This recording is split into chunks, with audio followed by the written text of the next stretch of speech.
Currency बाजार में नेहा हमारे साथ हैं तैयार। नेहा, जितनी तेज गिरा था डॉलर इंडेक्स ऊंचाई से उतनी तेजी से वापस गया है और 108 के पार दिख रहा है। क्या चल रहा है यहाँ पर और करेंसीज पर इसका क्या इंपैक्ट होगा?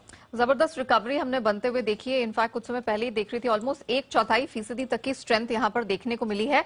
और जो इसने 20 साल के उच्चतम स्तर पिछले महीने 14 जुलाई को छुए थे, जो कि 109.30 के पार चले गए थे, और इस साल का अब तक का पीक रहा है। ऑलमोस्ट अब उस लेवल के काफी करीब ये जाते हुए दिख रहे हैं। 1 पॉइंट की ही डिस्टेंस पर अब रह गए हैं। तो ये ऑलमोस्ट हमने 5 हफ्ते के हाईस पर डॉलर इंडेक्स को जाते हुए देखा है। इसका असर हमने चौतरफा देखा है। सारी करेंसीज हमने यहां पर दबते हुए देखी हैं।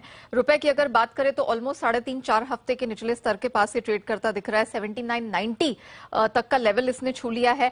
लेकिन यहां पर काफी बुरी हालत हमने यूरो की बनते हुए देखी है, जो कि ऑलमोस्ट 20 साल के निचले स्तर के करीब आ गया है।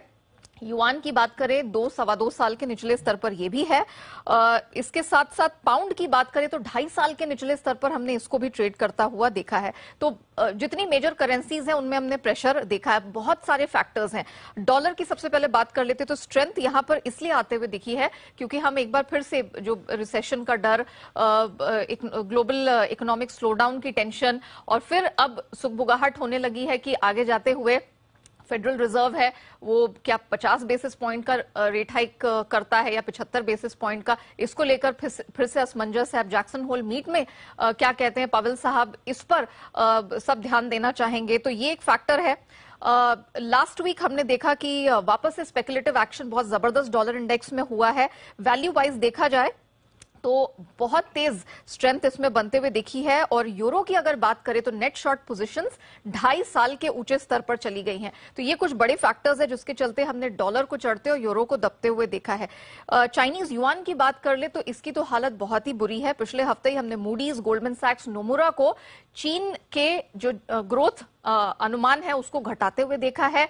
हालत खराब है। इसके मैन्युफैक्चरिंग हब में जितने भी पावर रिस्ट्रिक्शंस थे, इंडस्ट्रियल हब्स को रोका गया था, उस पर एक्सटेंशन लगा दी गई है। लेंडिंग रेट्स घटाए हैं, उससे भी युआन नीचे आया है।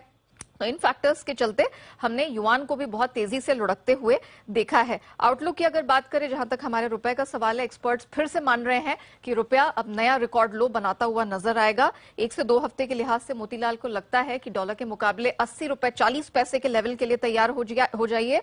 केडिया कमोडिटीज उनकी रिकमेंडेशन है कि अगले 3 से 4 हफ्ते में आपको 80 रुपए 85 पैसे तक का लेवल देखने को मिलेगा। मतलब एक बार फिर से 80 के पार और कुछ नए रिकॉर्ड लोज हमें डॉलर की मजबूती की वजह से बनते हुए दिखेंगे। ओके, तो ये हैं वो सारे के सारे कमजोर रुपए के कारण और साथ ही कमोडिटी बाजार का पूरा एक्शन भी आपके लिए।